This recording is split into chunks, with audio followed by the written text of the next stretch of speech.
Hi hello friends, welcome back to my channel. ಇಂದಿನ ಚಾನಲಲ್ಲಿ ನನ್ನ ECCಯ ಸಂಕ್ರಾಂತಿ ಸಂಭ್ರಮ ನೋಡಿದ್ರಿ. ಇದು ಸಂಕ್ರಾಂತಿ ಹಬ್ಬದ ದಿನ.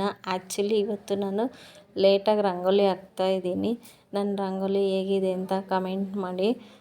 ಏನಕ್ಕೆ ಲೇಟಾಗಿ ಅಂತಂದರೆ, ಇಲ್ಲ ಮನೆ ಹತ್ರ ಓನರ್ ಕಾರ್ ಪಾರ್ಕ್ ಮಾಡಿದರು, ಹಾಗಾಗಿ ಲೇಟ್ ಆಯಿತು. ಅದು ನಮ್ಮ ಹಿಂದಿಂದು ಫ್ಯಾಕ್ಟ್ರಿಯಲ್ಲಿ ಮಾಡಿದಂಥ ಸಂಕ್ರಾಂತಿ ಹಬ್ಬದ್ದು. ಇವತ್ತು ನಮ್ಮ ಮನೇಲಿ ನಾವು ಸಂಕ್ರಾಂತಿ ಹಬ್ಬ ಮಾಡೋದು ಗ್ರ್ಯಾಂಡಾಗಿ ಮಾಡಲ್ಲ, ಸಿಂಪಲ್ಲಾಗಿ ಮಾಡ್ತೀವಿ. ರಂಗೋಲಿ ಹಾಕಿದ್ದಾಯಿತು. ಈಗ ಸ್ನಾನ ಮಾಡಿ ಪೂಜೆ ಮಾಡ್ತಾ ಇದ್ದೀವಿ. ಆ್ಯಸ್ ಯೂಶ್ವಲ್ಲಾಗಿ ವರ್ಷವೂ ಏನು ಈ ಥರ ಮಾಡ್ತಾಯಿರಲಿಲ್ಲ. ಹೋದ ವರ್ಷ ಕೂಡ ಇದು ಹಿಂಗೆ ಮಾಡಿದ್ದಿದ್ದು. ಯಾಕಂತಂದರೆ ಅವಾಗ ಬೇರೆ ಮನೇಲಿದ್ವಿ, ಫೋಟೋ ಸ್ಟ್ಯಾಂಡ್ ಮಾತ್ರ ಇಕ್ತಾಯಿದ್ವಿ. ಈ ಥರ ದೇವ್ರ ಮನೆ ಇರಲಿಲ್ಲ. ಈಗ ದೇವ್ರ ಮನೆ ಇರೋದರಿಂದ ನಾನು ಕೂಡ ಸ್ವಲ್ಪ ರಾಗಿ ಮತ್ತು ಜೋಳ ಅದನ್ನೆಲ್ಲ ಇಟ್ಬಿಟ್ಟು ನಾನು ಕೂಡ ಪೂಜೆ ಮಾಡ್ತಾಯಿದ್ದೀನಿ.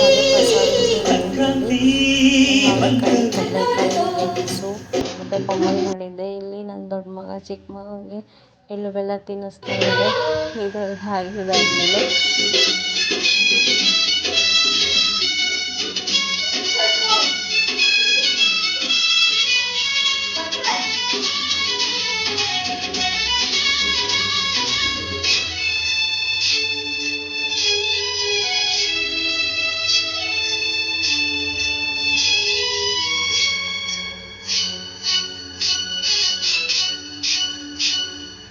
ಸಂಕ್ರಾಂತಿ ಬಂತು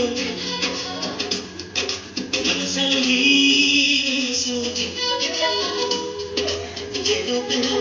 ಇದಾಯಿತು ಮುತ್ತಾಯಿತು ಮುತ್ತಾಯಿತು ಮುತ್ತಾಯಿತು ಎಲ್ಲಿ ಎಲ್ಲಿಗೆ